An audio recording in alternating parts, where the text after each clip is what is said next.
నమస్తే ఫ్రెండ్స్, ఎలా ఉన్నారు? అందరూ బాగున్నారా? నేనైతే చాలా బాగున్నాను. ఈరోజు మనం వరల్డ్‌లో సెకండ్ రిచెస్ట్ కంట్రీ అనేది చూడబోతున్నాం. దాని పేరు వచ్చేసి లగ్జంబర్గ్. ఈ లగ్జంబర్గ్ అనేది యూరోప్‌లో ఉంది. ఇది చాలా చిన్న దేశం. ఇక్కడ ప్రజలు కూడా చాలా తక్కువ మంది ఉంటారు. ఈ లగ్జంబర్గ్‌లో పని తక్కువ, శాలరీ ఎక్కువ. ఈ లగ్జంబర్గ్‌లో ప్రతి ఒక్కరికి కార్ అనేది కన్ఫర్మ్‌గా ఉంటుంది. ఈ లగ్జంబర్గ్ ప్రెసిడెంట్ ఒక గే. ఇతను ఒక అబ్బాయిని కూడా మ్యారేజ్ చేసుకున్నాడు. ఈ లగ్జంబర్గ్‌లో మీరు ఎక్కడికి వెళ్ళాలన్నా ఫ్రీ పబ్లిక్ ట్రాన్స్‌పోర్ట్ అనేది ఉంది. అది టూరిస్టులకు కూడా ఉంది. అంటే మనీ అనేది మనం పే చేయవసరం లేదు. ఫ్రీగా మొత్తం లగ్జంబర్గ్ అనేది ఫ్రీగా తిరగొచ్చు. ఆ దేశమంతా ఫ్రీగా తిరగొచ్చు. ఈ లగ్జంబర్గ్‌లో ఒక రెస్టారెంట్ ఉంది. ఈ రెస్టారెంట్‌లో 2200 రకాల వైన్‌లు అనేవి మనం టేస్ట్ చేయొచ్చు. ఈ లగ్జంబర్గ్‌లో ఎక్కువగా స్టీల్ అనేది ట్రాన్స్‌పోర్ట్ అవుతుంది ఇతర దేశాలకి.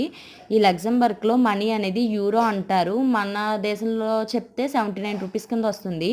ఓకే ఫ్రెండ్స్, ఈ వీడియో నచ్చితే కనుక like, share and subscribe. Bye bye friends.